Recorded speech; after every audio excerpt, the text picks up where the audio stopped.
很多人在职场沟通中最常犯的错误就是不知道自己的听众是谁。那今天就让我们来看看几家大公司是否了解听众的心。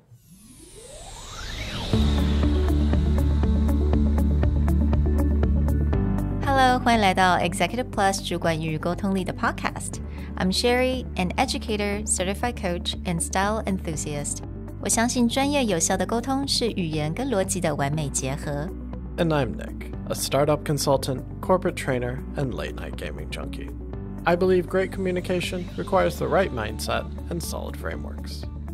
我们希望带给大家职场英语的技能、跨文化沟通技巧与其他能帮助您成为出色领导者的工具。Join us each week as we share our experience, research, and methodologies to take your communication and language skills from good to great.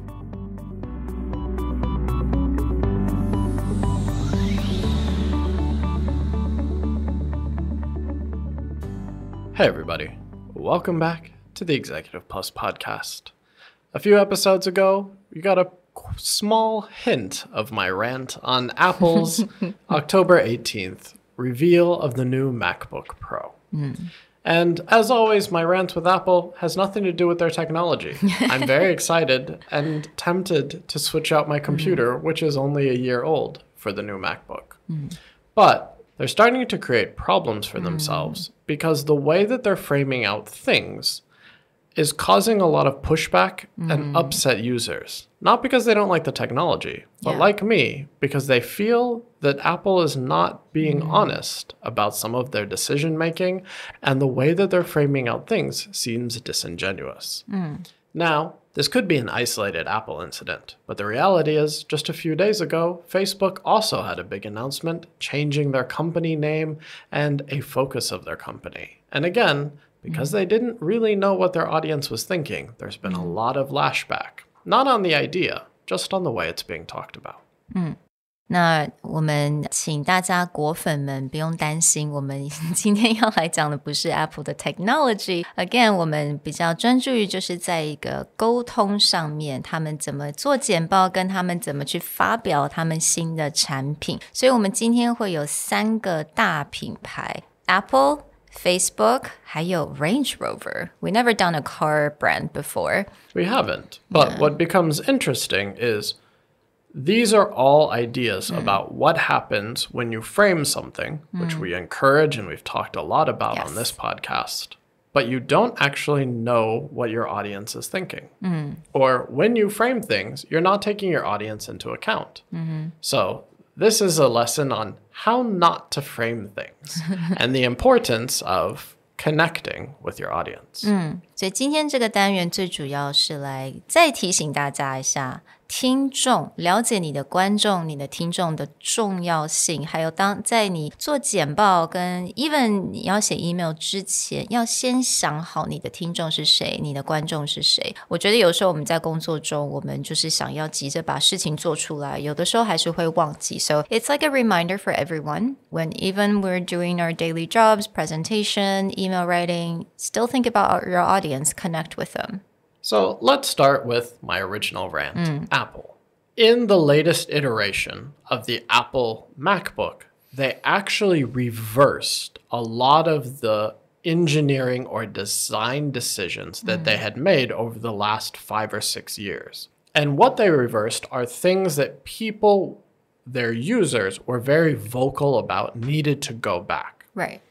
And this has happened before. If anyone had like a 2016, 17, 18 Mac notebook, they'll find that the keyboard is actually very hard to type on. It's very short. It's very tough. It starts to hurt your fingers over time. And this was something that Apple tried over and over again to convince people that their new keyboard design was good up until they finally changed it. Well, there were several other features, including how many connection ports on our MacBook.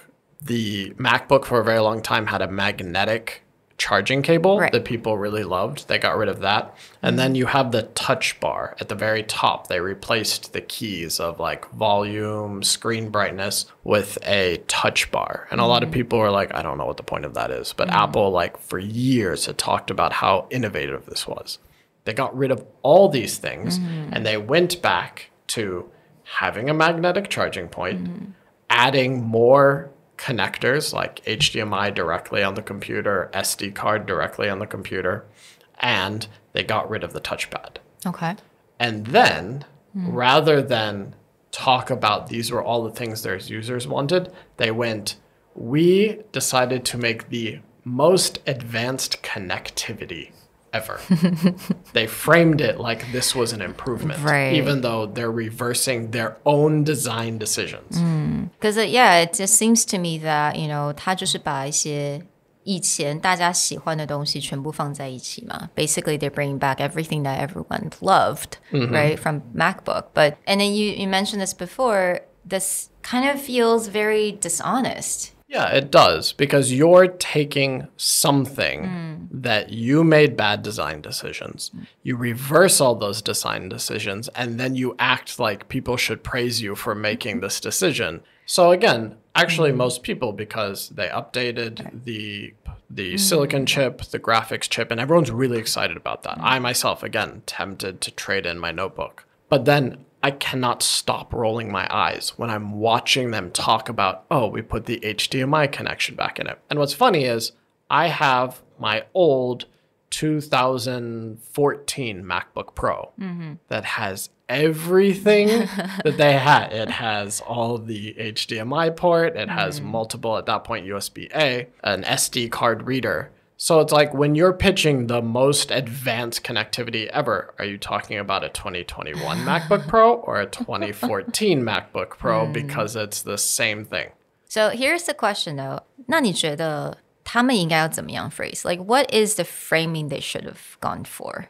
They should have recognized what their community wanted. So the first thing that popped into my head is don't frame it as the most advanced. Go, 2021 was a year of reflection for us. We looked back at the history of our MacBook Pro and we looked at all the features that were praised and loved by our audience. And then we figured out how to take what everyone loved and merge it with the latest technology. Yeah, so taking that like reflection, right? Reflecting on what people loved, what people didn't like. Yeah, that would have gone so much better. It would have gone so much better because I, as a user, would have felt like, oh, thank you. You're actually taking listening. my experience and listening into consideration, not turning around and making it sound like it was your idea. Like, it was so stupid. Yeah, definitely. And I remember you were so disappointed with them after that. And I made you to rewatch the keynote again. Yeah, that was so that we could make this episode, and I fell asleep. And this is so sad because, the original keynote is at midnight or 1 a.m. Taiwan time. And I want to be excited. I want to have something to get excited, then come into the office and talk to the other Mac nerds in the office. And instead, you just come in and you're like, man, that was disappointing. Actually, I know this is not part of the framing, but I remember reading it somewhere that the most back-order product is actually like a screen cleaner from Apple now. Yeah. Right? They released, along with their new devices, a screen cleaner, and you can't even buy it anymore. Seriously? No, you can't. Because it was originally an add-on. And within the launch, that was the first thing to sell out. Okay. So what does that tell you about how exciting your product was? I mean, people, again, they're interested in the notebook.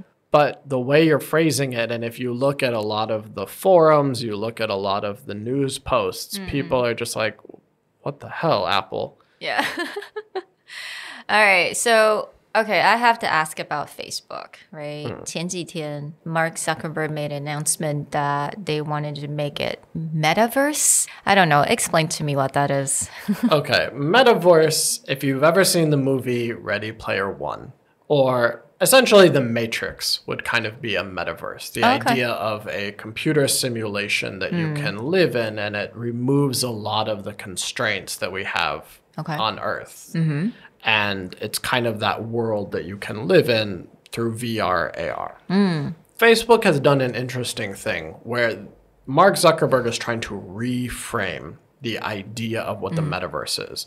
Because when we think of metaverse, we think like Matrix, all the way to you plug into the computer Ready Player One, where you actually live and work and do everything within this world that is virtually built. This is sort of the extreme of that. You actually have smaller versions of the metaverse through Minecraft. Minecraft is like metaverse 0.1 style or MMORPGs, where you kind of build your own life in the game. You can interact with people, you can eat, you can do all that. These are like basic ideas of that. Well, what Facebook is trying to do is, again, they're trying to reframe the conversation away from this very fantastical thing to how do we think about being connected to people? So one thing he talked about is if I use social media now, it's like still looking at someone's life through a window. Right? Because I only see their photos.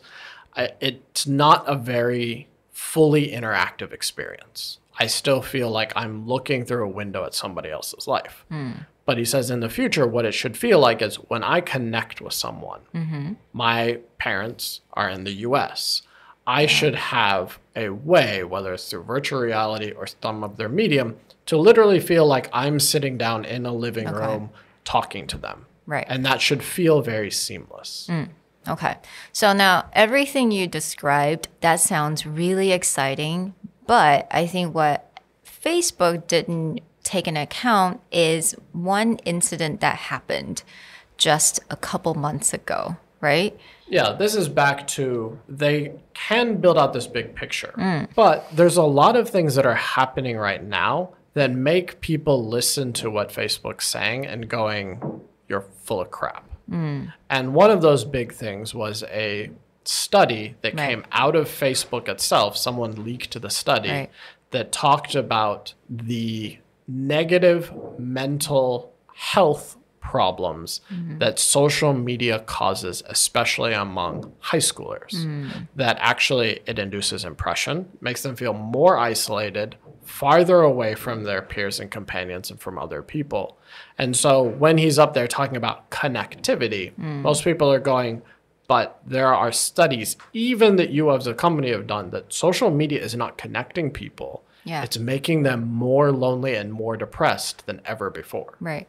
So 我不知道大家知不知道，在几个月前有一个报道就被流了出来嘛。那个时候，这个报道就讲说，这个 social media， 尤其是 Facebook， 对于青少年的心理影响是非常不好的 ，right？ 它会这样。当然，我觉得其实这个也是 common sense，like people kind of know about that，you know。我们会跟人家比较啊，等等，或者是造成很多人很沮丧 depression. Now, what I think what Facebook did not account is that this incident happened first. So when they're announcing this metaverse, it makes it feels very dishonest again. Yeah, we're back to this dishonesty, disingenuous, where you're talking about how technology is going to help people connect. Yeah.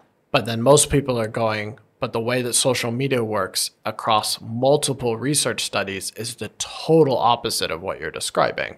And you're not addressing that. Yeah. And so this is where that not knowing what's on your audience's mind or going forward with your own frame is going to work against you. So right now, people are excited about a metaverse. Right. But they're not excited about Facebook's shift. In fact, one of the articles that I was looking at today says the problem with Facebook and Meta is not the idea, it's that Mark Zuckerberg is the one introducing the idea. So it could have been anyone else from the company. It could have been another company where people felt that there was some trust. But with the way that social media has moved, there's not that trust in this person with the vision, right? Elon Musk is a very controversial figure because he's eccentric and a little bit crazy sounding. Yeah. But people trust that when he's like, I'm going to build a spaceship. I'm going to build an electric. Yeah. You're going to do it. Look at Tesla's stock over the last week. But when Mark Zuckerberg's like, I'm going to create connectivity, people are like, Well, 我们刚刚讲了两个这个大公司大品牌的个比较负面一点的 example， 那我们来讲一个比较正面一点的 example。那可能最近我对于这种 SUV 吧，休闲车，这个叫什么？豪华的休旅车，对，休旅车这个市场有点兴趣。So I'm like looking at cars, and I ran across Range Rover. 其实我觉得在台湾开 Range Rover 的人没有很多，所以我一直对这个车没有太大的想法，但是我看到他们这次在一个新车发表会，大概在上礼拜吧，10月底的时候，他们有一个新车的发表会，是 Ultra Luxury SUV, if I remember correctly. 他们在讲这个 SUV 的，在 review 的时候，我觉得他们讲得非常好。So they basically understand who their target audience is. Unlike Apple, unlike Facebook, 喜欢 Range Rover 的人到底是喜欢它的什么？ So in the reveal, 那这位他就讲了 It's not following fashion, it's not following trends, it's informed by an absolute desire for perfection. And this is definitely a case where Range Rover knows who its audience is. Yeah. It's a luxury SUV company, which means they're not trying to aim for everyone. Some people may look at this and be like, I don't like it. But the reality is, if you are in the market to spend a lot of money on an SUV that helps you haul around friends or family, and it's a status symbol, that's what this is. And this helps them differentiate themselves from Tesla or other companies who are trying to make tech-based cars. Yeah, and right? trendy. It's about being a hybrid or a full battery power. It needs to look very techy and futuristic. Interior needs to have all these, special features. But for Range Rover, they're like, I know who my audience is. So the moment they say this to their audience, this is a status symbol that's about not a trend, but is perfection for their audience. It works. It directly connects to them. Yeah, it's so simple. 非常非常简单. We give you guys 3 different brands, 3 different examples on framing. So I don't know, how do you feel about Apple so far, Nick? When it comes to Apple and Facebook, I'm excited about the thing that they're talking about, but I don't feel excited about the company and their direction of talking about it. So this is very much back to that idea. Framing is really important, but be careful if your framing is too far disconnected from your audience. It will create distrust. Right.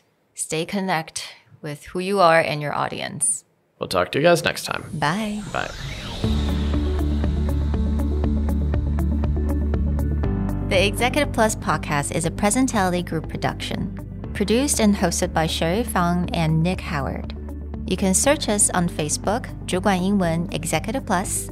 You can also find us on Instagram, Communication R&D, and email us at sherry@epstyleplus.com.